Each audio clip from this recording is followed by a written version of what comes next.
Olá, muito boa tarde para você que nos assiste. O Consulta ao Doutor já está no ar.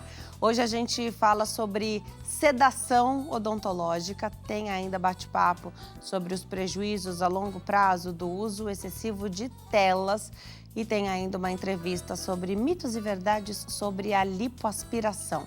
Aproveita a oportunidade para tirar suas dúvidas através do nosso WhatsApp. O telefone é 11 3337 5886. 11 3337 5886. Tô te esperando nas nossas redes sociais, lá no Instagram, @TVHit, no Facebook é Hit TV Oficial. Tem ainda o nosso site www.hittv.com.br. Por lá você assiste a nossa programação e fica por dentro de tudo que acontece por aqui. Eu também estou nas redes sociais, aguardo a sua participação sobre o programa de hoje, sempre a participação sobre o nosso ao vivo que você está assistindo agora e sugestão de tema para as próximas entrevistas também.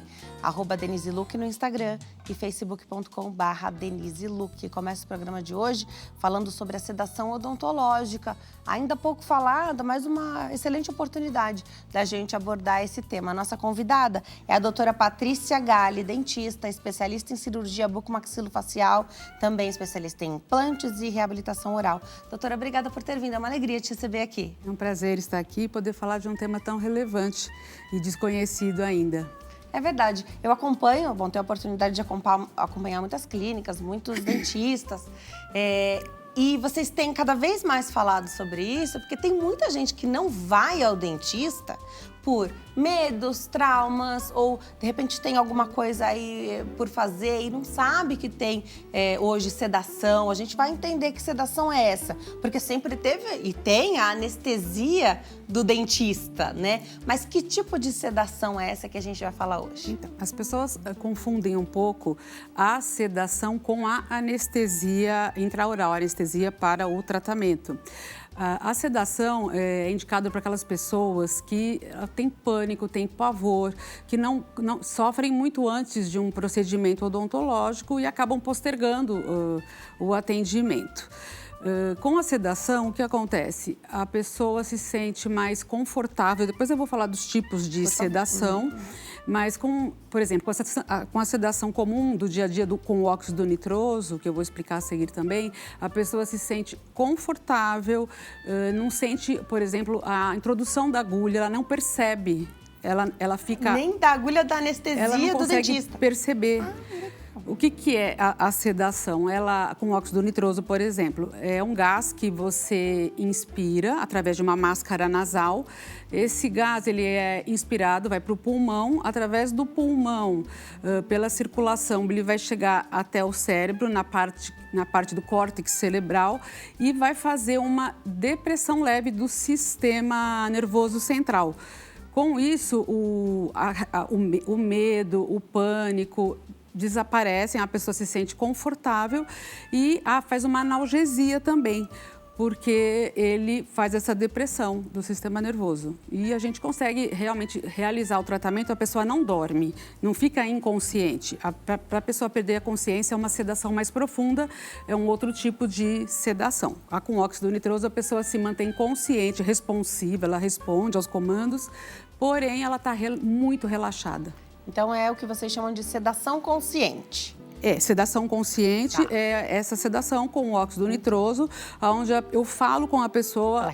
Ela responde, ela está monitorada. É muito importante esse monitoramento dos sinais vitais, que através de um monitor cardíaco que tem que ter, a gente vê a pulsação, a frequência cardíaca, a saturação de oxigênio, que é muito importante, e todos os sinais vitais para a pessoa ficar bem. Isso é uma... então, você precisa, claro, desse aparelho, então do gás, do aparelho, de fazer essa monitoração, mas você, como dentista, é capaz de manejar tudo isso sozinha ou você precisa de um outro profissional? Então, quando é somente com o óxido nitroso, dá para você fazer sozinha, porque é uma sedação mais leve, onde o paciente está realmente acordado. Não, tem outros tipos de sedação, que tem pessoas que têm um pânico muito extremo e elas precisam realmente fazer fazer outro tipo de sedação. Apagar, né? Precisa apagar. Precisa. Com Dormonide, por exemplo, com Midazolam, que é uma medicação via oral, ou mesmo uma sedação intravenosa. Nesses tipos de sedação medicamentosas, a gente tem que ter um outro profissional. Um cuida da sedação e o outro da equipe faz o procedimento, mais a assistente. Então, precisa de uma equipe de umas 4 pessoas para poder realizar o procedimento. Porque em procedimentos assim mais elaborados, vocês não costumam estar sozinhos mesmo, né? O dentista tem sempre um assistente ali.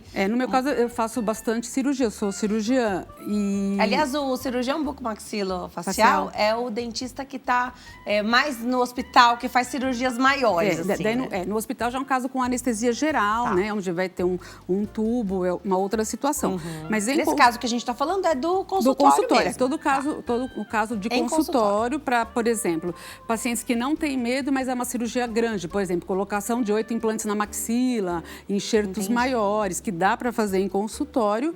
Porém, é tenso para o paciente, mesmo para um paciente que não tem medo. Até porque ficar com a boca aberta tanto tempo, né? O cansaço depende, então, de cada um. Tem gente que leva isso numa boa e tem gente que já sabe que é um pouco mais tenso. Surge, então, como uma opção optar pela sedação. Pela sedação, e nesse caso a gente pode até trazer o médico anestesista, dependendo da sedação, ou o próprio colega dentista habilitado em sedação, e a gente faz o procedimento. Porque não muito tempo atrás, quando o paciente, a pessoa precisava de uma anestesia, pensava assim, então, migrar essa cirurgia do consultório para o hospital. Então, surge como uma possibilidade de fazer, sim, consultório, aquilo que pode ser feito em consultório, e só lançar mão da sedação ou mesmo de algo mais importante com o anestesista ao lado. Sim, o importante realmente é um protocolo rigoroso dos cuidados, antes, durante e depois. A habilitação do profissional com relação a cuidados básicos da vida, a emergências, a saber atuar em qualquer caso de emergência. Tendo essa habilitação, pode ser feito em consultório sem nenhum problema. Então, basicamente, óxido nitroso, que você falou que é o mais tranquilo, é mais leve, mas dá conforto. Ou essa outra sedação que pode requerer aí um outro colega para fazer a monitorização com você. Lá na minha clínica eu faço 3 tipos de sedação. A mais rotineira é o óxido nitroso, que tem um resultado muito positivo.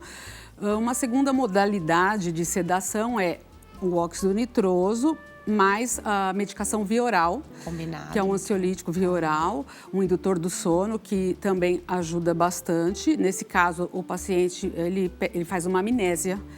Tem pessoas que não querem lembrar de nada e eles fazem uma amnésia. É aquela que vai na endoscopia, por exemplo, é a mesma. Então, faz essa sedação e tem a terceira modalidade, que daí a gente chama o médico anestesista, que ele faz outros tipos de medicações intravenosas. Legal. Como que isso é falado hoje e oferecido pro paciente? Porque é muito desconhecido ainda. E aí... entendemos que é uma possibilidade, mas também tem, assim, gera um medo, né? Você não conhece, de repente, ninguém que fez uso de uma sedação em consultório.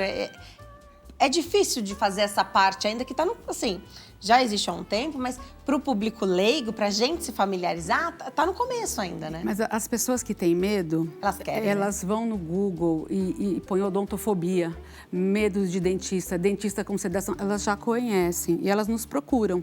Quando eu costumo fazer uma teleconsulta primeiro, para entender o tipo de pânico, tem muito tipo de pânico. Tem gente que tem o pânico da agulha, tem gente que tem o pânico, a maioria, do barulho do motor. É o mais, assim, porque eles lembram que algum momento doeu quando colocou um motorzinho, entre aspas, no dente e teve uma sensação dolorosa por uma deficiência de um processo anestésico. E teve essa deficiência e a pessoa fica com isso guardado e entra em pânico de ouvir o barulho, porque foi na hora do barulho que ela... teve aquele choque, aquela dor, e ela não consegue ouvir barulho nenhum. Pode pôr fone, não adianta. Eles são radicais. Eu quero sedar. Legal. Então, às vezes você falou da primeira teleconsulta, né? Às vezes a resistência é tão grande que as pessoas não vão nem ao consultório. Elas não querem falar primeiro pelo... Para ver se dá match com o profissional primeiro, né? Tem isso. Então, a gente faz até, eu converso bastante, daí lá você já sente. E a pessoa vai ficando mais confortável de poder ir ao consultório. Eles não querem entrar na sala. Não dormem um dia antes, acordados, entram tremendo, algumas choram. É bem complexo a situação. A gente ainda vive esse momento, mas eu tenho um filho de 3 anos, eu espero que para essa geração que está chegando agora, as coisas sejam mais tranquilas, porque a gente já leva o dentista mais cedo e aí a coisa já é mais positiva, né? Você vai lá, então você cria já um laço com o dentista ou o odontopediatra, aí aquela visita tem o reforço positivo com um brinquedinho no final, um presente no final. A gente espera que não tenha mais tanta gente com trauma de dentista, né, doutor? É verdade. E na odontopediatria é largamente utilizado, utilizado e indicado o óxido nitroso. Eu não sou odontopediatra, não atendo crianças, mas é uma grande indicação porque o trauma começa ali. Se você evitar nesse momento o trauma, vai crescer um adulto sem esse pânico de tudo. E às vezes não é a falta de cuidado, não é a falta de escovação, a falta de ida ao dentista, mas os traumas acontecem nas crianças, os traumas de dentinho mesmo, caiu, bateu, né?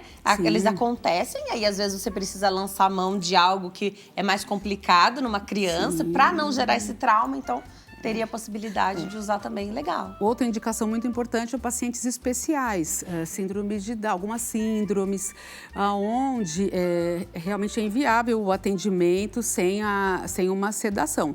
Então, tem alguns casos de pacientes especiais que é possível você resolver no consultório e tem outros casos que realmente tem que ir para o hospital, mas a gente consegue resolver muitos casos em consultório com um pouco de sedação. A sedação odontológica impacta de algum jeito no pós-operatório? Então, a gente sabe que hoje vocês manejam muito bem essa coisa da dor. O paciente relata que fez todo o tratamento sem dor nenhuma, mas isso melhora? Porque na anestesia, conforme a gente conhece, depois de uma cirurgia, a anestesia segura bastante o que seria uma dorzinha, um desconforto no pós, né? Então, por um tempo, a gente ainda segue ali com algum efeito. Como é isso na sedação? A sedação, realmente, ela faz uma analgesia. Com a depressão do sistema nervoso central, existe ela mexe no centro do medo, lá no córtex cerebral. Do medo não, da dor, no centro da dor, no córtex cerebral. Diminui o limiar da dor. Então, você vai ter mais conforto, mas tem que fazer realmente uma analgesia ou intravenosa, dependendo do tipo de cirurgia. Num pós-operatório, o paciente não tem dor pós-operatória. A sedação, ela ajuda bastante. Para fazer a sedação odontológica, eu vou perguntar do mais simples primeiro. Do óxido nitroso. Você precisa de algum exame antes? Como é que você conhece melhor esse paciente? Precisa fazer exames laboratoriais? Então, é assim, a sedação, ela não é contraindicada, ela é indicada para cardiopatas, porque ela vai deixar a pressão mais estabilizada. O cardiopata, ele vai ficar mais confortável, então não vai ter riscos de frequência cardíaca alterada. Ela é indicada para gestantes. Estão usando na Europa, no Reino Unido, me parece, no Canadá, na hora do parto. Eles estão colocando, porque a gestante ela não pode receber absolutamente nenhuma medicação. O óxido nitroso ele não é metabolizado pelo organismo, então ele não vai passar para o feto. E eles estão usando largamente lá o óxido nitroso para ter um relaxamento muscular. A mãe está consciente, ela consegue fazer o parto natural de uma forma mais confortável e com analgesia sem dor. Então, é muito utilizado nos outros países. Aqui no Brasil, acredito que muito pouco nesse sentido. E a sedação é para crianças, então ela só tem contraindicação, o óxido nitroso, por exemplo, para pacientes com problemas pulmonares, obstrução pulmonar, porque já que ele é inspirado e vai para o pulmão, se a pessoa tem uma obstrução pulmonar, uma rinite, uma sinusite, aonde essa passagem do gás não consiga atingir o córtex cerebral, realmente é contraindicado. E uma situação ativa, acredito, né? Você falou de rinite, sinusite. Sim. E o pulmão, uma DPOC, pacientes com... Então, paciente fumante está no... Alerta tem uma que fazer, bandeirinha. tem que pedir exames, ver a situação geral do paciente, mas tem que ficar alerta nisso. Dos demais pacientes, para usar o óxido nitroso, não há necessidade de exames complementares. Se o paciente mostra numa conversa, numa anamnese, que ele está saudável e estabilizado. Tá. Hoje, então, você usa bastante implantes? O óxido nitroso, o que eu tenho muita procura de pacientes com pânico. Para tratamento odontológico, antes de ser cirurgia bucomaxilofacial, eu sou dentista. Eu trato da boca, eu faço restauração, eu faço limpeza dentária, eu faço tudo. Fica aqui a minha alegria e satisfação em ouvir isso. Hoje, com tanta especialidade, subespecialidade, às vezes é difícil encontrar quem cuida da nossa boca de maneira geral, né? Eu gosto da odontologia, eu gosto da boca. A boca é uma unidade, né? Então eu trato da boca com a especialidade de cirurgia. E agora eu não lembro que a gente estava. Eu te perguntei como você usa mais, então. Eu perguntei se usava mais implante. Você falou que como atende muito pânico, você faz até em restauração. Eu faço a clínica geral de odontologia para pacientes com pânico. Pacientes que não têm pânico realmente não precisam disso, daí é usado mais para cirurgia. E em que idade esse pânico está hoje mais nos seus pacientes? Essa faixa etária são jovens? Na faixa etária começa a partir dos 25 anos até os 40. Faixa etária, então, que mais tem precisado que remete à história do passado, que tem pânico. As pessoas mais velhas, menos incidência, uma menor incidência. Legal. E vai muito bem, então, nesse público, porque essa idade é ótima, o paciente está saudável, sim. Tá tudo bem, vai lá e trata, faz o que tem que fazer. Restauração, que costuma doer, o pânico não precisa ter lógica para isso, né? Doeu alguma vez na vida dele, no passado, por uma deficiência anestésica mesmo. A anestesia odontológica tem que esperar. Porque não é para doer. Não é para doer. Não é para doer. Então, uma deficiência anestésica ou qualquer outro fator fez com que doesse e a pessoa não consegue lidar com isso porque fica com medo da próxima vez. E é impeditivo para ela poder continuar, fazer qualquer coisa sem a sedação. Tá.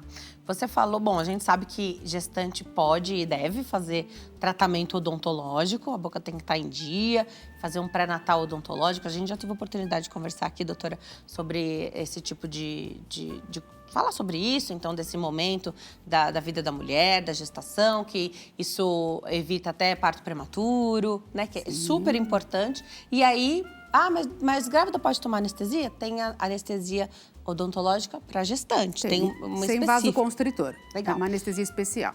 Então, para as que têm também alguma outra uma ansiedade, um pânico, também pode ser manejado o óxido. Eu preconizo a partir do 3º mês de gestação. Dá mais segurança, né? Apesar que dizem que pode, mas eu prefiro lançar mão da sedação a partir do 3º mês da gestação, sem nenhum problema para a gestante. Muito legal.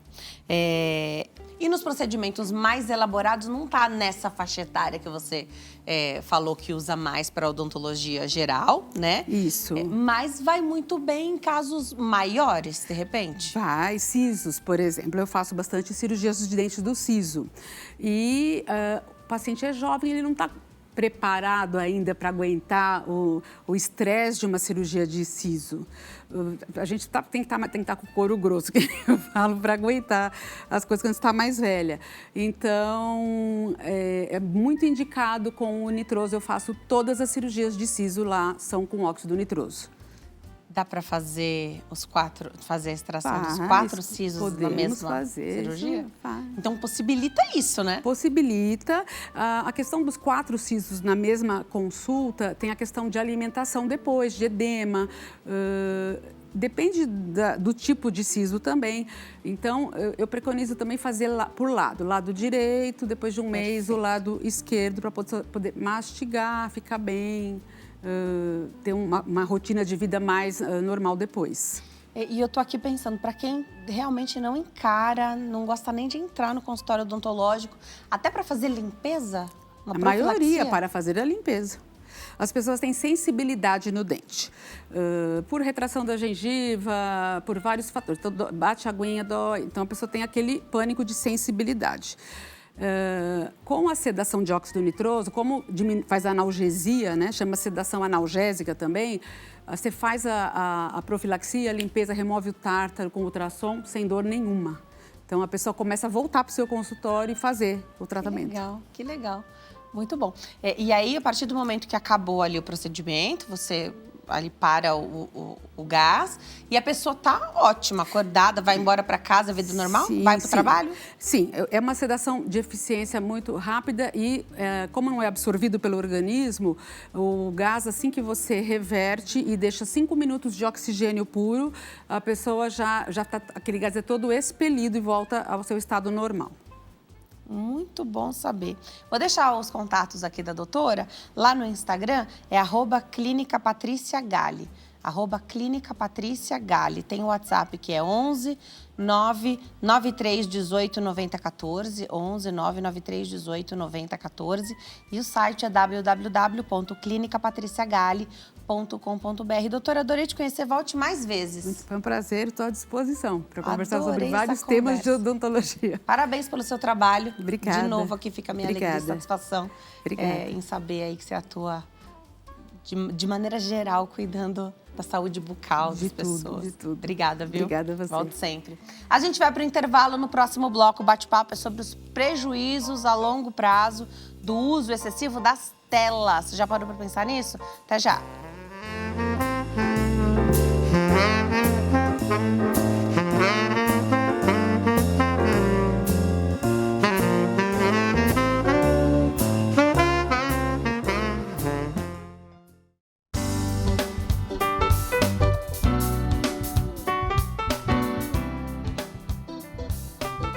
Nós estamos de volta nesse bloco para falar dos prejuízos a longo prazo do uso excessivo de telas. Aproveita a oportunidade para tirar suas dúvidas através do nosso WhatsApp. O telefone é 11 3337 5886. Para esclarecer as nossas dúvidas nesse bloco, eu tenho o prazer de receber o doutor Ednilton Santa Rosa, que é psicólogo. Doutor, prazer te receber aqui. Obrigada por ter vindo. Boa tarde, Denise. Prazer todo meu. Boa tarde. Vamos falar, então, a gente sabe, né? Estamos todos conectados o tempo todo, as telas estão aí, não dá muito pra gente lutar contra, elas acabam facilitando muito a nossa vida, muita gente usa para trabalhar e pode acabar perdendo o que é trabalho, o que é o lazer, não tem fim. O feed das redes sociais foi criado com essa finalidade, acredito, né? Você vai passando, não termina nunca. Continua carregando, você vai ver, você já tá vendo fotos de outros dias da pessoa, nem é uma coisa que tá atualizada, porque você já passou, já rodou tudo, né? A gente vai falar sobre isso, sobre a nossa exposição, sobre a exposição cada vez mais cedo. Eu não nasci com celular, né? Não tinha nem computador. A gente foi aprendendo isso, mas a geração de hoje já nasce sabendo mexer no celular. É a geração touch, eles pensam que tudo é touch, né? A gente vai falar sobre isso, mas para dar o pontapé inicial nesse bate-papo, a nossa equipe preparou um vídeo. Vamos assistir junto, vamos ver. O uso excessivo de telas, como smartphones e computadores, afetam negativamente o convívio familiar. Isso leva à desconexão emocional, redução do tempo de qualidade juntos, diminuição da comunicação interpessoal e impacto nas refeições em família. É crucial estabelecer limites saudáveis para o uso de telas, promover atividades familiares e incentivar o diálogo. Isso ajuda a cultivar relacionamentos familiares mais fortes e saudáveis. Saiba mais agora, no Consulta ao Doutor. A tal da presença efetiva, né? Porque às vezes você tá ali, tá todo mundo ali. E tá todo mundo no celular, cada um falando com a pessoa que não tá no momento presente ali naquela reunião, né, doutor? Isso é uma coisa mais nova, né? É interessante isso que você fala, né? Porque a gente vai ficando cada vez mais isolado, né? Então, hoje, cada qual tem o seu celular e assiste a programação que quiser assistir. E nesse aparelhinho você tem o mundo inteiro, né? Que você tem à sua disposição. Então, isso atrai muito, né? Então, começa por aí já, né? Irmãos, então eu tenho um irmão mais velho e a gente disputava, claro, a televisão da sala, porque não tinha, na época, uma TV em cada cômodo, né?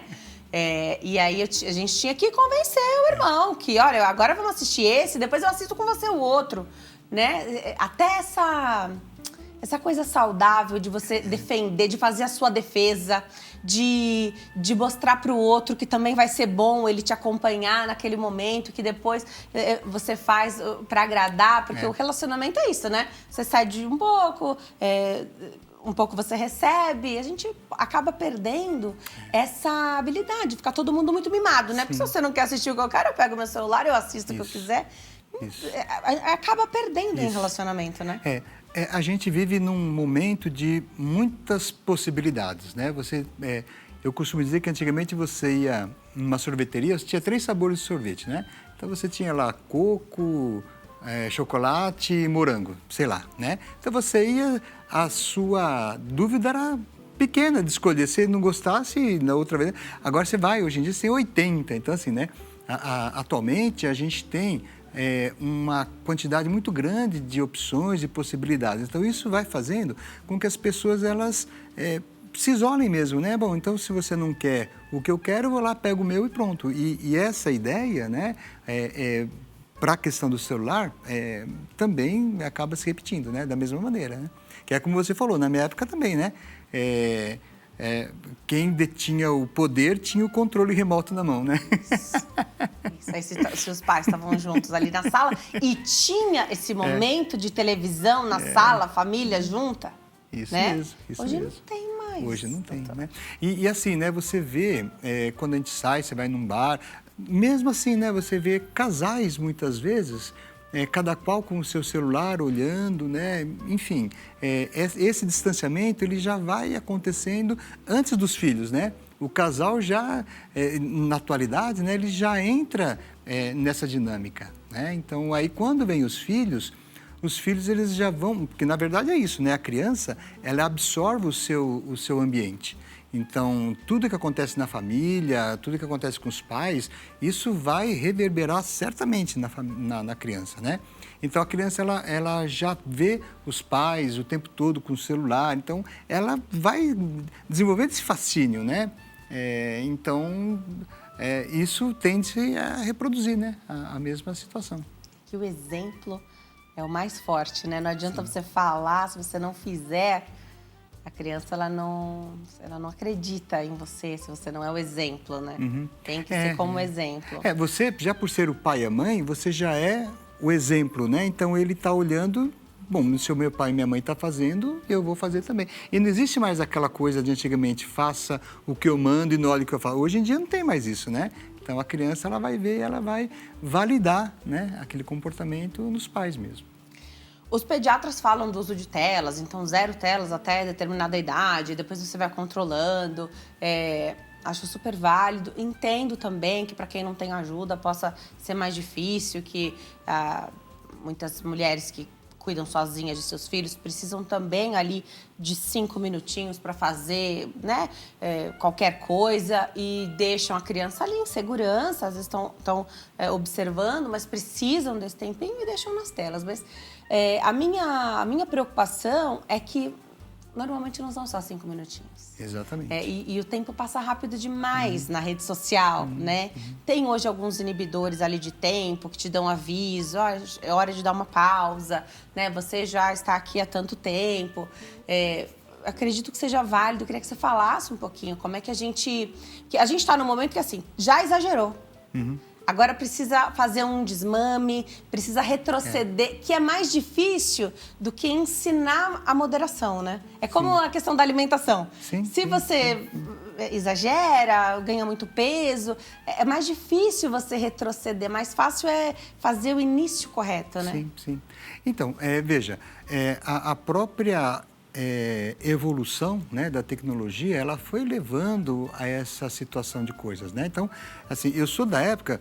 Na minha casa, quando eu era criança, tinha uma TV preto e branco e não tinha nem controle remoto, era aquele botãozão, né, que você girava, né? Depois entrou a TV colorida, então isso tudo vai fascinando. Então a tecnologia nos fascina, não dá para a gente falar que não, né? E assim, né? A criança também, ela se faz... A criança novinha, até com meses, ela olha para aquela coisa brilhando, colorida, vai chamar a atenção dela, porque tem isso também, né? Então, vai chamar. Então, aí você citou uma coisa que eu acho bastante importante a gente considerar também, né?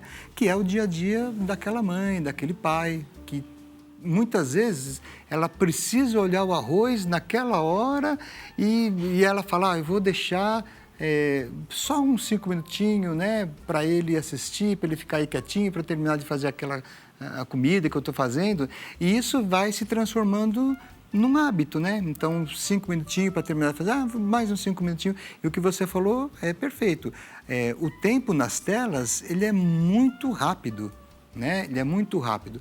E aí, muitas vezes, né? Você tem lá a pessoa que deixa só 5 minutinhos para poder cuidar de uma coisa, mas de repente ela está no celular também, né? Enquanto o arroz está fazendo lá, né? Ela está também no dela. Então, isso tudo vai formando, né? Uma dinâmica que fica incontrolável, né? E não dá para dizer que não é prazeroso ficar nas telas. O que você falou é isso mesmo. Um chama o outro, que chama o outro, que vai entrando. Então, quando você vê, você passou horas usando o celular e não se dá conta, né? Então, é um problema sério. Agora, a gente, na psicologia, tem se preocupado muito com isso por conta dos efeitos, né?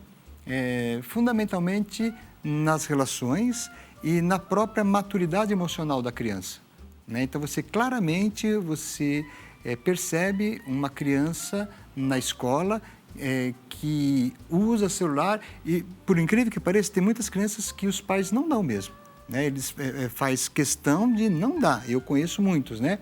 E você percebe na dinâmica a criança que usa o celular e a criança que não usa, né? A maneira como ela desenha, a maneira como ela brinca com a massinha é outra coisa, né? As crianças que estão muito vinculadas com o celular, elas costumam fazer aquela coisa mais estereotipada, aquela coisa mais reproduz mesmo, né? Aquelas coisas que a criança que não, já ela tem uma habilidade diferente. Então, a própria habilidade emocional acaba sendo prejudicada, né? E as vinculações emocionais também, né? Porque uma vez eu estava observando, né, numa certa situação, em que o pai fazendo de tudo para agradar a criança, mostrando uma experiência, colocando um refrigerante, uma pastilha que explode e tal. E a criança inconformada, porque aquilo que o pai estava fazendo não era o correto, porque o correto era o que ela tinha visto no Instagram, que era mais alto. O pai chegou para mim e falou, Ednilton, olha, eu já usei umas 4, 5, não fica daquele jeito, né? E ele acha que não é verdade. Quer dizer, a ideia de verdade passa a ser das redes, não do pai. Você percebe o problema? Então, quer dizer, o que o pai está fazendo, a realidade, aquilo que o pai está mostrando, não é real. O real é aquilo que o influenciador está falando, né? Então, isso vai se estabelecendo e vai se instalando essa vinculação frágil, né? Do pai, da mãe com a criança. Isso é bastante sério. Durante a pandemia, eu tive um insight da gente estar, né, de alguma maneira, perder a habilidade dessa conversa rápida, uma conversa de elevador, um puxa-papo ali rápido, uma conversa que vai de nenhum lugar para lugar nenhum, mas é muito importante ter, né? E com as telas, essa passividade que a tela gera, né? Porque o conteúdo tá ali, ele tá pronto, ele pode até... Hoje tem muita gente que cria conteúdo até bacana para criança, mas é passivo, né? Não é alguém que vai esperar o tempo da criança responder. Às vezes, antes disso, a resposta é dada, mesmo quando essa participação da criança é pedida, né? Essa passividade também me gera uma preocupação sobre a habilidade da comunicação, né? E nós somos comunicação. Mesmo os tímidos que precisam trabalhar essa questão, isso fica muito claro do impacto das redes. Como os jovens falam hoje, dá uma preguiça de conversar. Porque o que a rede te apresenta é tudo muito pronto. E se você não gostou, basta você... Vai para o próximo. Vai para o próximo. Você não tem sequer a paciência de esperar para ver se vai melhorar aquilo que está sendo apresentado, né? Então é tudo muito rápido, muito rápido. Então, e é interessante porque essa noção do tempo, essa noção da impaciência você vai absorvendo. Então hoje você vê que é muito difícil a criança, o jovem, né? Ele sentar e esperar as coisas acontecerem. Ele tem que estar com o celular, ele tem que ter o celular, ele tem que ter, né? Porque é uma forma dele não absorver o que está acontecendo, né? Então você está num lugar, você está numa sala de espera do médico, enfim, né? Então você está lá, é um momento, né, que você tem para parar, pensar na vida, né? E hoje em dia não tem mais isso, né? Você está lá com o celular, então não existe essa capacidade de aguardar, de esperar, né? E as relações vão ficando assim também, né? Muito frágeis, né? Então qualquer coisinha desmancha. Ao mesmo tempo, para trazer aqui a questão, e principalmente do relacionamento pais e filhos, porque eu acho que é a construção, é o exemplo, é quem a gente está educando para se tornar adulto, né? É mais fácil deixar com o celular do que sentar no chão, brincar com a criança, porque normalmente, principalmente nesse início, quando a criança ainda não está viciada no uso da tela, é isso que ela quer. Ela prefere, e a criança, acredito, sempre vai preferir a brincadeira mesmo, que é que o pai, a mãe, a criança chama, né?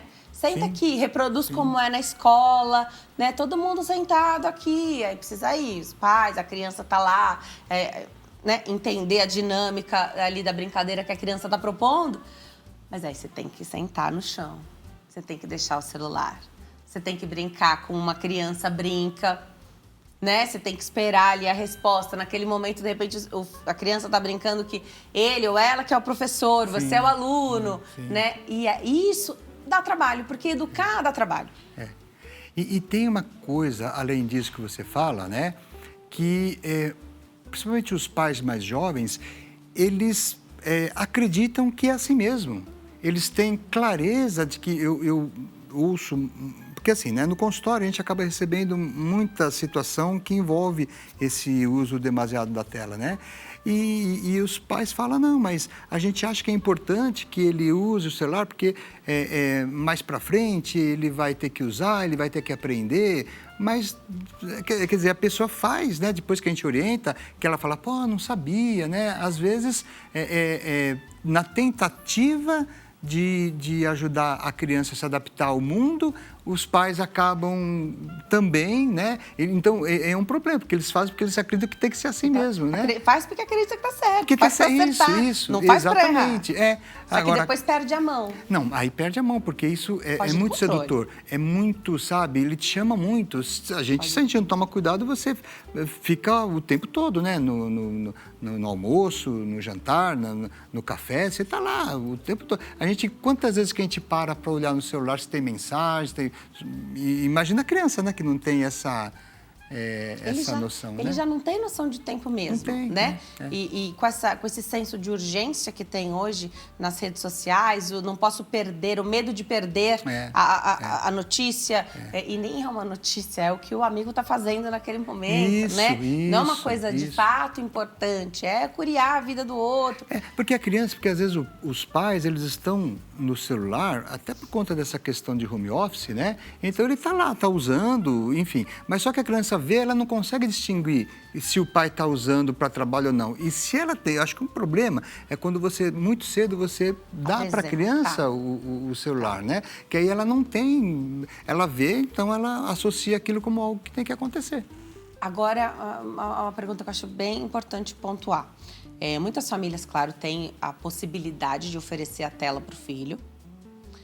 Alguns têm até necessidade de oferecer isso para facilitar a comunicação. De repente, uma criança que... pais divorciados, e aí você mantém esse contato aí com a criança enquanto está passando o tempo com o genitor ou com a genitora. Mas também não fugiu um pouco do nosso controle, como era na minha época, como eu fui criada. Assim, eu tenho qualquer coisa, mas eu posso usar tanto tempo só. Não era todo dia. Todo dia tem chocolate em casa, mas não é todo dia que a gente pode comer. Tá lá guardado, tá na despensa. é no fim de semana. Refrigerante tá lá, mas o combinado é só no final de semana para tomar. A gente também não perdeu, então, como sociedade, também pai, mãe, educadores de crianças responsáveis pelos menores, esse poder de tá aqui, mas não é para usar. A gente acabou absorvendo a ideia de que a criança ela tem que ser o tempo todo feliz, né? A criança não pode ser frustrada, né? Se você observar, isso está muito presente nas crianças de maneira geral, né? Então, aquela coisa, por mais batida que possa parecer, a ideia do limite, né?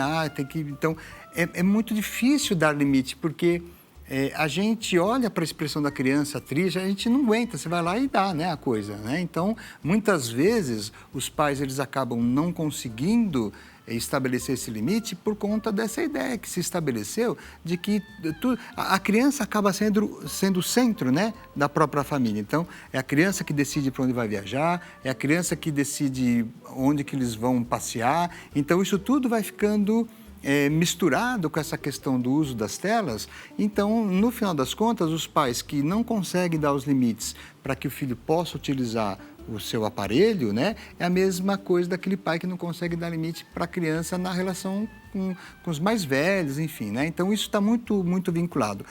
É possível, sim, você estabelecer um tempo, né? Então, assim, a gente sabe que de 0 a 6 anos o uso de tela é 0, tá certo, né? Isso tem que ser 0 mesmo, tá? Depois, quando ele está um pouco mais velho, né? Então você pode, mas assim, você tem que combinar com ele, né? Então, 1 hora por dia. Então tá, olha, então vamos dividir. Você pode ficar 15 minutos de manhã, 15 minutos à tarde. Então você pode fazer. E a criança ela tem que entender que existe esse limite, tá? Então você pode criar esse tipo de situação. Mas aí, é aquela coisa que eu tinha te falado. Existe a necessidade dos pais, dos cuidadores, de maneira geral, né? Eles perceberem que isso vai ser importante para a criança. Porque senão você vai criando uma criança sem noção do que ela vai encontrar lá fora. Isso a gente está falando basicamente de crianças neurotípicas. As neurodivergentes, o cuidado ele é redobrado, porque o impacto da tela é muito maior, atrasa o tratamento, a criança fica tão eufórica, porque claro que ela quer a tela. Claro. Ela fica tão eufórica com aquele estímulo que ela acaba... o tratamento, as terapias acabam precisando retroceder muitas vezes. Isso a família... às vezes não entende, doutor. Isso. Que não é um capricho. Isso. O limite do uso de tela. Nunca é um capricho, mas especialmente falando da neurodivergência, né? Isso mesmo, né? Porque aí você tem instalada uma situação mais complicada, né? Porque você tem uma criança neurodivergente, ela tem uma dificuldade um pouco maior de relacionar o limite, né, à própria realidade, né? Então, ela não tem... A criança, de maneira geral, ela já não tem isso. Ela não entende por que ela tem que ter limite, né? Então, se você não tiver uma postura realmente de autoridade, que a autoridade é importante, né? Os pais, né? Acho que toda aquela reflexão que houve um tempo atrás do pai autoritário, da mãe autoritária, né? A gente não está falando disso, a gente está falando de autoridade. É importante, né? A autoridade é fundamental, né? E muitas vezes, exatamente quando você tem esse perfil de criança, né, neurodivergente, às vezes os pais eles não têm muita habilidade para lidar, né, com essa questão, e aí eles acabam alargando ainda mais o limite. Né? E aí isso efetivamente acaba sendo prejudicial. É o que a gente orienta bastante também. Legal, vamos de perguntinha do público? Vamos saber o que chega para nós através do WhatsApp. Pergunta do Edeilson, de Porto Seguro, na Bahia. Boa tarde, a exposição demasiada de telas atinge um grupo mais específico em suas faixas etárias? Doutor, obrigada, Edeilson, pela pergunta. Então, para cada momento você vai ter um tipo de prejuízo.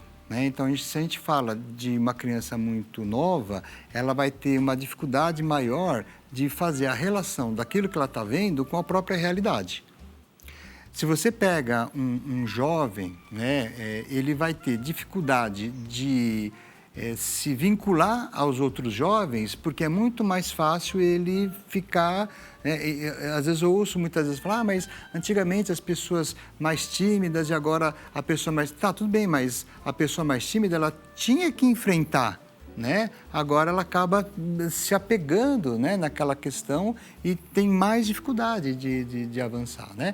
Aí se você vai para a pessoa um pouco mais velha, né? Você pega um jovem, né?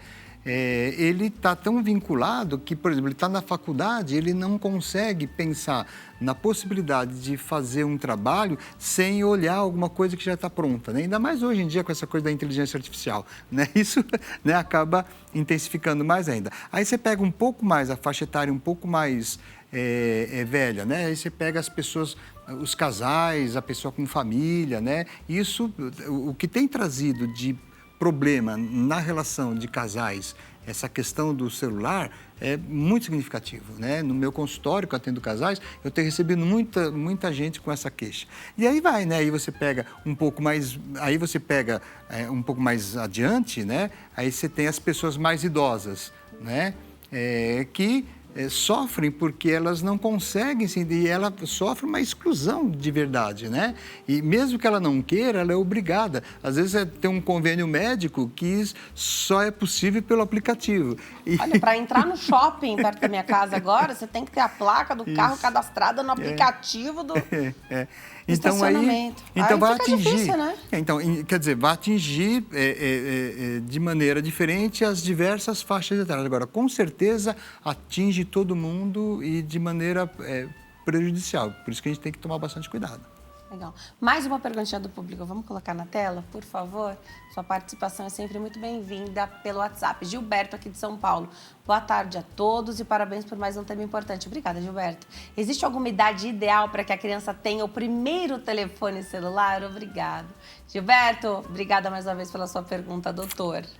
Então, uma idade, assim, né?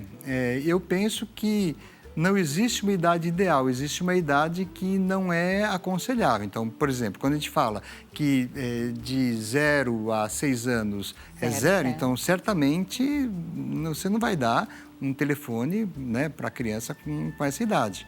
E isso é bastante complicado, porque a gente vê muita criança já, né, com o celular, enfim, né, pegando os pais, enfim, né. Vai depender muito, você traz uma questão bastante interessante. Bom, mas qual é a necessidade que essa criança tem de ter o celular? Muitas vezes as pessoas falam, mas aí a criança vai sofrer demais, porque ela na escola vê os colegas com um telefone celular e ela não tem. Sim, é verdade. Mais um motivo para ela poder aprender que nem tudo que os outros têm, ela tem que ter, né? Sabe, famoso, né? Você não é todo mundo, que nunca fez tanto sentido, né? Mas aí vem aquela ideia, não, eu não posso deixar a criança triste, então eu tenho que dar um celular para ela, porque senão ela vai ficar triste porque os outros amigos na escola têm e ela não tem. Qual que é a necessidade? Às vezes, sei lá, os pais trabalham o dia todo, então precisa de uma comunicação. Eu acho que você precisa ver muito bem a questão da necessidade quando se trata de criança, né? Aí, quando está mais jovem, tudo bem, né? Na adolescência, aí acho que está tranquilo, que ele tem a condição de fazer uma escolha, de saber o que precisa, o que não precisa. Mas até uns 10 anos, eu não sei se realmente seria necessário. Dá para propor algum exercício já para começar o pessoal a fazer já no fim de semana?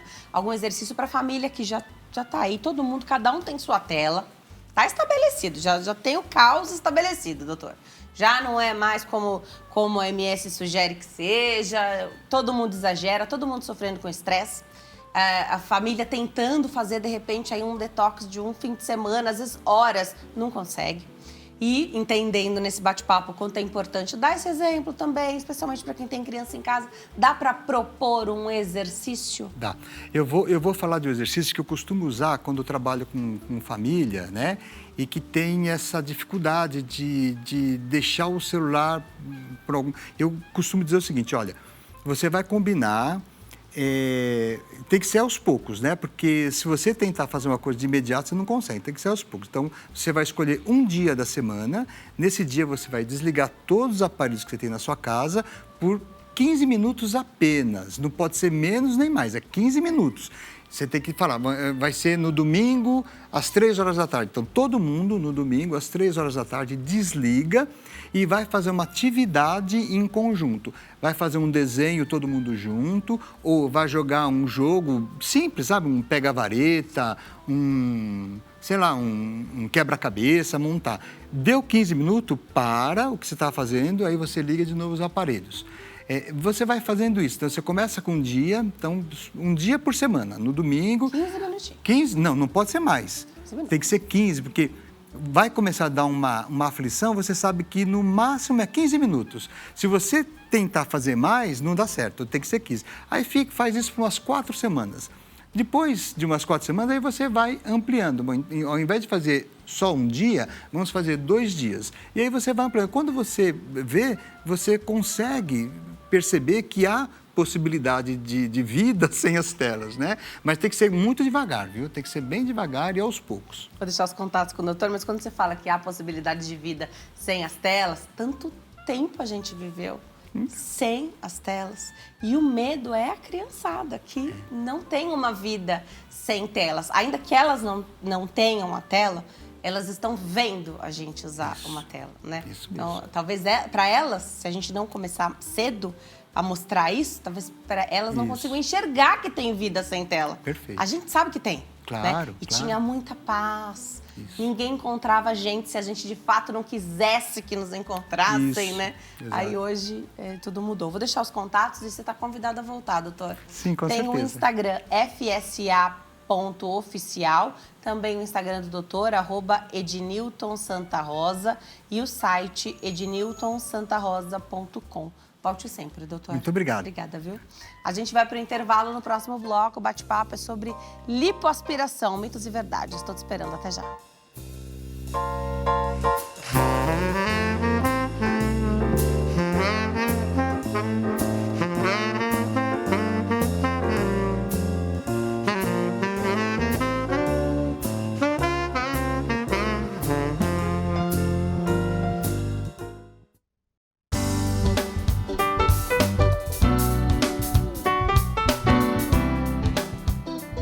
Nós estamos de volta nesse bloco para falar de lipoaspiração, os mitos e verdades sobre esse procedimento. Aproveito a oportunidade para tirar suas dúvidas através do nosso WhatsApp. O telefone é 11 3337 5886. Tenho o prazer de receber a doutora Tatiana Moura, nossa convidada, cirurgia plástica, estética e reparadora. Doutora, que alegria te receber aqui. Obrigada por ter vindo. Obrigada, Dê. É um prazer estar aqui com você sempre. Eu adoro bater esse papo com você. Todas as nossas entrevistas, assim, aprendo demais e é uma alegria. Hoje vai dar tempo da gente conversar muita coisa, porque falar de lipoaspiração é falar muitas vezes de um procedimento meio negligenciado pelo público em geral, né? É só uma lipoaspiração, ou vou fazer um procedimento e já vou fazer uma lipoaspiração. Parece que lipoaspiração cabe em qualquer lugar e que é uma coisa simples, é só uma lipo. Queria que você começasse por aí. É uma cirurgia, né? Então, na verdade, assim, o que é uma lipoaspiração? É você retirar a gordura através de uma cânula que está ligada em algum sistema a vácuo. Pode ser uma seringa, pode ser o vácuo da parede, pode ser um aparelho, enfim, né? Então, isso é lipoaspiração. A gente tem algumas regras que definem um padrão de mais segurança, ou seja, realizar num ambiente hospitalar, tem um limite a ser lipoaspirado, que é de 5% a 7% do peso do paciente, a depender se você vai usar adrenalina ou não, 5% se não for usar e 7% se for usar. E a gente respeitar um número, assim, uma quantidade menor de regiões a serem lipoaspiradas, né? Então, é claro, uma pessoa que é bem magrinha, que eu vou ter que lipoaspirar algumas regiões, é diferente de uma pessoa mais gordinha, que eu vou ter que lipoaspirar mais. Então, tem esse bom senso também. É muito comum a gente associar a lipoaspiração com outros procedimentos, principalmente a abdominoplastia. E a soma do tempo cirúrgico, a gente tem que assim, tentar ficar perto de 6 horas como um limite máximo. É claro que isso não é assim, parou 6 horas para a cirurgia, não é isso. Mas a gente tenta calcular mais ou menos para não passar muito disso, para diminuir também o risco cirúrgico.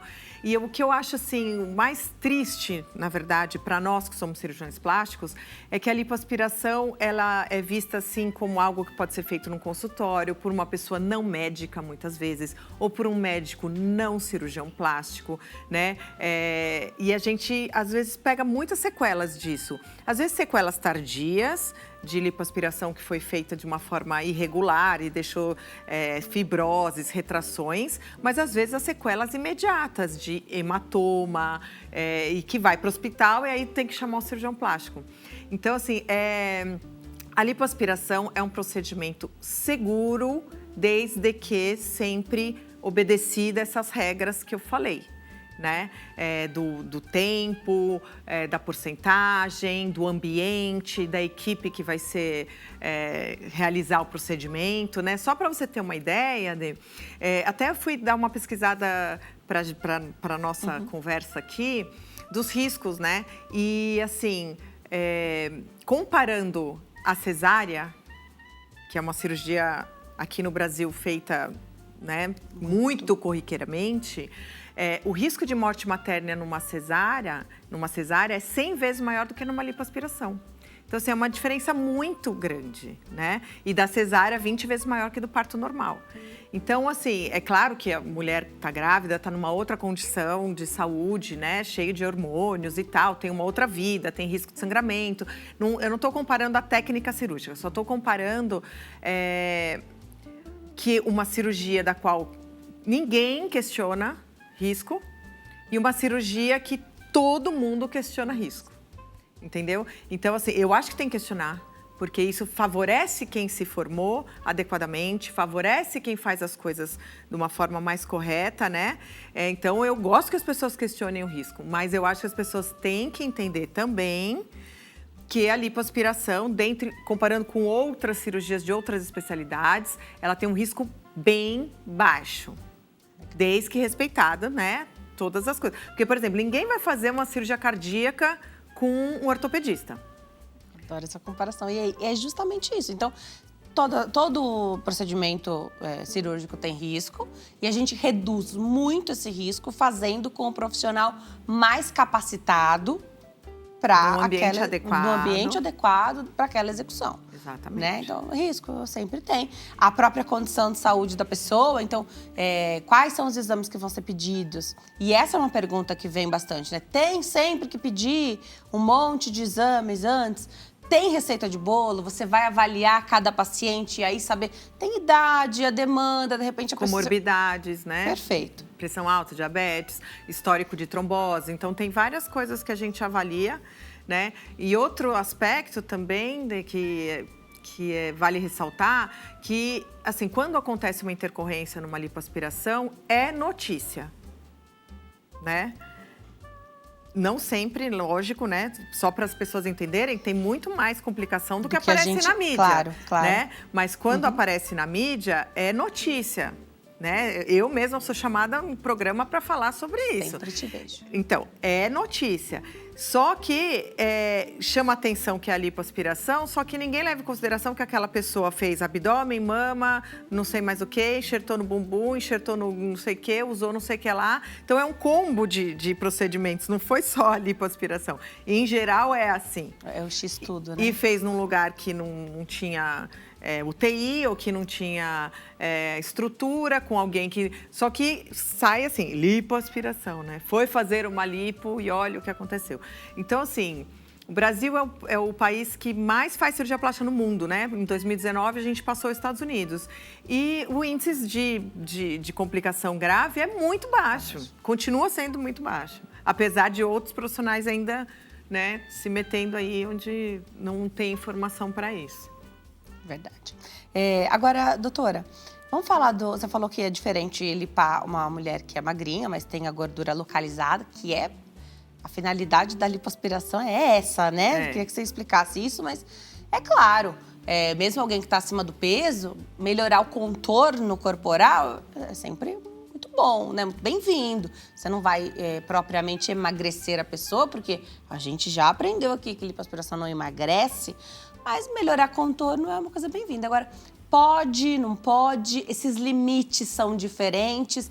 Então vamos fazer por área, tá? Eu sei que isso onera, ainda mais quando você faz em hospital, mas acredito que seja a melhor opção a seguir, ou fazer bem fracionadinho. Queria que você explicasse pra gente, então, quais são as possibilidades de se fazer hoje uma cirurgia, tanto na pessoa que é magrinha e vai fazer, às vezes, o corpo todo, mas só na gordurinha localizada, que é pouco, ou alguém que está acima do peso. Como isso é visto hoje? Tem sido desmistificado, porque fala-se mais, né? Hoje os profissionais, já a gente vai chegar também, postam muito sobre os resultados e o que tem feito, IMCs altos. Eu acho assim, a gente tem que primeiro avaliar o risco do paciente, né? Então, por exemplo, se é um paciente que é obeso, então eu já tenho um risco aumentado. Naturalmente, né? Por ser obeso, né? Então, se o paciente conseguir sair da faixa de obesidade, ou seja, ficar com IMC abaixo de 30... Mesmo com sobrepeso, tudo bem. Exato, já diminui o risco, entendeu? Então, às vezes, eu explico para as pacientes, a gente tem o risco da técnica e a gente tem o risco da pessoa. Por isso que não existe uma receita de bolo, né? Então, se a pessoa, por exemplo, faz uso de anticoncepcional, é obesa, hipertensa, diabética, fuma... Então, assim, o que a gente pode mexer aqui? Suspender o anticoncepcional, pedir para emagrecer... Parar de fumar, controlar o diabetes e a pressão. Aí a gente vai operar numa condição infinitamente melhor do que se não tratar isso tudo, né? Então, assim, é claro que a gente opera pessoas fora do peso, acima do peso, mas sempre tentando sair da obesidade, né? E nesses casos em que a pessoa, por exemplo, eu preciso intervir em várias áreas, porque é o desejo da paciente e ela está acima do peso, a gente pode fracionar assim. Pode não, deve fracionar assim. Então, eu vou lipoaspirar as costas e o abdômen, fazer junto abdominoplastia, se for o caso. Numa segunda cirurgia, a gente vai limpar culote, coxa e fazer a mama, entendeu? Sempre tentando chegar nessas 6 horas, com os riscos mais controlados possíveis, né? E assim, porque tem coisa que a gente não consegue mexer. Por exemplo, uma pessoa que é trombofílica, por exemplo. Não depende dela, né? Não depende dela. Então, o que a gente vai fazer? Fazer a menor cirurgia possível.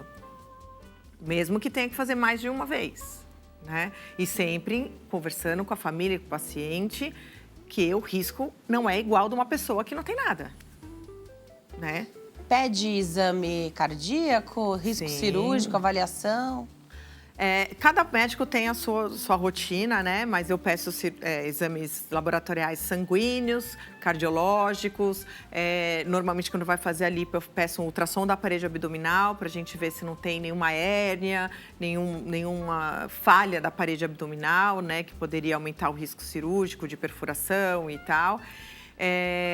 E dependendo assim, por exemplo, uma pessoa que tem uma alteração, uma diabetes, aí eu peço liberação do endócrino, né? Ou uma pessoa que tem um quadro psiquiátrico mais grave, aí peço liberação do psiquiatra, entendeu? Porque vai ser um momento difícil para aquela pessoa no pós-operatório, né? É pro bem, mas é um trauma, né?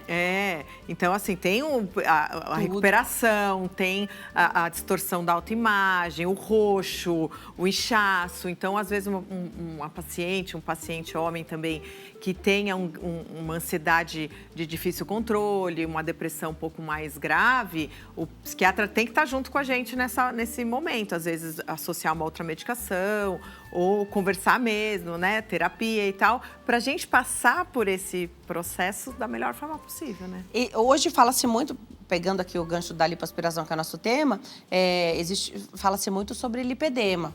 Existe indicação de lipoaspiração para lipedema? A técnica é diferente?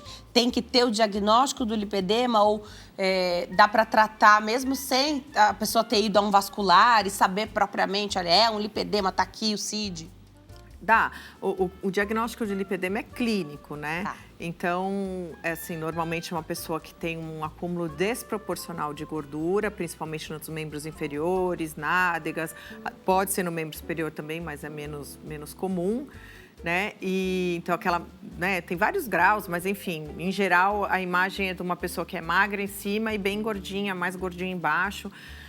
tem uma fragilidade vascular, então a pessoa às vezes tem muitos roxos de qualquer batidinha, tem muitas vezes dor à palpação dessa gordura, sensação de perna pesada, dor ao final do dia. Então o diagnóstico é clínico. A técnica de lipoaspiração em si, que é lipoaspirar, não muda muita coisa. Eu acho que o que muda é a preparação dessa paciente, porque ela precisa ter uma outra visão ali de dietas anti-inflamatórias, uso de meia compressiva, drenagem. Então, ela tem uma abordagem um pouco diferente de uma paciente que não tem lipedema. E essas pacientes, em geral, a gente tem que lipoaspirar um volume muito grande, que vai, muitas vezes, passar desses 7%. Então, às vezes, a gente tem que fazer em mais de um procedimento, né? Legal, fracionar mais, então. Vamos de perguntinha do público? Saber o que chega para nós através do WhatsApp? A pergunta é do Antônio, de Brejinho, Rio Grande do Norte. Boa tarde, quem tem diabetes pode fazer uma lipoaspiração? Obrigada, Antônio. Então, Antônio, se o diabetes estiver controlado, se o endócrino liberou e o paciente entende que ele tem um risco diferente de uma pessoa que não tem diabetes, a gente pode fazer sim, sempre tentando respeitar esses riscos que eu já expliquei antes. Tá. Doutora, está muito em alta o antes e depois, que agora é liberado pelo Conselho Federal de Medicina. Uma série de postagens, resultados. Então, assim, vocês estão... Existe hoje uma possibilidade, até uma cobrança do público para que vocês estejam nas redes sociais passando informação, esclarecendo, desmistificando muita coisa. Porque aqui, Mitos e Verdades, pode ser que você tenha uma questão, um mito que eu nunca ouvi falar, né? Então, isso ajuda, isso agrega muito na rede social. Explicar como é a informação no geral. Mas eu queria a tua opinião sobre o antes e depois, que lembrando, hoje está liberado de se fazer, né? Foi muita gente já fazia antes de estar liberado. Queria que você comentasse como é isso para você, como você enxerga essa prática e o que você pensa sobre isso. Olha, eu acho que ainda é uma incógnita grande. Tá? Eu não me sinto à vontade ainda de postar, não sei se eu vou postar no futuro, eu acho que tem muitas questões ainda que a gente tem que esclarecer. Então, por exemplo, o médico tem que ter um documento assinado pela paciente de que pode usar a imagem. O CRM, o CFM vai ofertar para a gente um modelo desse documento que eles vão assinar embaixo. Para respaldo jurídico, né? Exatamente. Por quanto tempo pode ser usada essa imagem, né? Então, eu acho que essas coisas têm que ser... O conselho tem que dar uma ajuda, né? Um respaldo em relação a essa parte jurídica. Porque, assim, já existe muita judicialização dentro da medicina, né? Não só na plástica, em outras especialidades. Então, eu acho que isso é um risco aumentado para o médico, né? Em que condições, né? De repente, a pessoa pode falar, não, pode usar, assinei aqui, mas isso tem valor? Eu preciso registrar, eu preciso o quê? E se o teu paciente falar assim, eu liberei, mas agora eu não quero mais, então agora tira da rede social. Não, até se for isso, tudo né? bem, né? Agora, o problema é se ele falar assim, agora eu não quero mais, e chega um processo sem você nem saber. Isso. Então, assim, eu acho que isso é uma questão... Que ainda vai acontecer, então você está esperando para ver como é que as coisas vão acontecer. Se organizar de uma forma que eu esteja segura. Isso é uma questão jurídica. Eu acho que tem uma questão ética também envolvida, que eu também tenho dúvidas. Porque, por exemplo, eu não me sinto muito à vontade de expor pessoas, né, que não seja eu mesma, né, ou minha família, enfim. Eu sei que é meu trabalho, eu sei que isso ia me trazer bastante, talvez mais pacientes, mas eu não me sinto à vontade ainda de expor. Até porque, né, eu trabalho com o corpo, então eu vou expor uma mama, eu vou expor uma barriga, eu vou expor uma coxa, um bumbum, né? Essa exposição vai ser feita sempre com fotos de 1 ano ou vou expor com foto de 15 dias, que ainda nem tem o resultado? E maquiar, pode? Manipular a foto, tirar a cicatriz, mudar a cor da cicatriz. Jogo de sombra e de luz, que hoje em dia muita gente faz. Faz um vídeo no intraoperatório da paciente de costas, joga um soro para a pele ficar bem brilhante, a luz do centro cirúrgico na contra assim, dobra a mesa para o bumbum ficar mais empinado. E isso pode? Isso é ético? né? Então, para mim, não é. Então, se um dia eu for postar, que eu ainda não me defini nessa parte, vão ser fotos de pós-operatório tardio, nunca de pós-operatório recente, e não maquiadas. Então, vai aparecer cicatriz, entendeu? O que é um pós-operatório tardio? Quanto tempo depois? Eu considero no mínimo 6 meses. Tem uma outra situação que eu já ouvi, acho que eu já ouvi você falar sobre isso na tua rede social, que é também da gente estabelecer, legal, você vê um resultado ali, você gostou, você fala, legal, eu quero esse resultado também. Mas aí é uma moça de 20 anos e eu tenho quase 40. Minha pele é diferente da dela, né? Eu acho que tem essa ilusão. Tem isso também, né? Tem. E tem muito isso já, assim, antes desse negócio de antes e depois, né? Das pessoas trazerem foto de famosos, falou, eu quero, assim, será que vai ficar assim? Eu acho que uma outra questão grave é que, assim, de repente eu posto lá um pós-operatório exatamente de uma mulher de 45 anos, ou 50, ou 55, que foi mãe X vezes, que tá sobrepeso, que não sei o quê, e ficou super legal, e ela ficou muito feliz. Mas só que você olha e fala assim, nossa, mas ficou assim. Ficou assim no sentido assim, você imaginava que a plástica podia fazer um milagre. Mas ela tá muito satisfeita, porque melhorou feliz. 300% de como era antes. E para quem Entendo interessa, só se pra ficou ela. bom. Só pra ela. Então. É verdade. Então, eu acho que às vezes pode ser um tiro no pé. Ou só mostra caso maravilhoso de menininha de 20 anos que botou uma prótese, fez uma lipinho de culote. Mas esse é o meu público? Não, o meu público é aquela mãe que teve filho, que é sobrepeso, que... entendeu? Vou me preparar para dar um recado. Enquanto eu chego até lá, todas as vezes que a gente fala de cirurgia plástica, tem que falar, e pegando até esse gancho também, do postado, mostrar, tem que falar de cicatriz. Porque mesmo a lipoaspiração deixa pequenas cicatrizes. Queria que você falasse um pouquinho sobre isso. Acho que da lipoaspiração tem menos problema, porque são menorzinhas, né? Mas também não seria interessante aproveitar esse gancho, mostrar uma cicatriz que ficou um pouquinho mais alargada, mas que o resultado tá ótimo também. Porque a gente entrega um resultado de acordo com a nossa pele, né? Então, você pode ter um resultado super legal, mas a cicatriz não ficou o que você chamaria de perfeito. Fala um pouquinho sobre isso enquanto eu chego até lá, por favor, doutora. Então, as cicatrizes da lipoaspiração são pequenas, são em torno de 5 milímetros. E a gente sempre tenta, pelo menos assim, a maioria dos profissionais tentam colocar em locais escondidos. Então, assim, embaixo da mama, dentro da calcinha ou da cueca, na marca do sutiã atrás, dentro do biquíni. Raramente uma marquinha, uma incisãozinha vai ficar fora, deve ficar fora de locais escondidos, né? Mas também, assim, pode acontecer dessa cicatriz não ficar tão bonitinha, às vezes a gente precisa retocar e tudo mais. Então, assim, o paciente tem que entender que a qualidade da cicatriz, ela vai depender um pouco da técnica cirúrgica, um pouco do pós-operatório e muito da genética do paciente. Então, é algo que às vezes a gente não tem muito controle. Tem pomadinha, tem placa de silicone para colocar, pode retocar, pode fazer beta-terapia, mas isso tudo é uma incógnita inicialmente, assim, né? Não temos tempo para mais nada, vou deixar o Instagram da doutora, @DRA_Tatiana Moura, DRA_Tatiana Moura. Obrigada a você que escolheu ficar essa semana aqui coladinho com a gente. Fique com Deus, aproveite o seu final de semana e a gente se vê na segunda-feira. Tchau!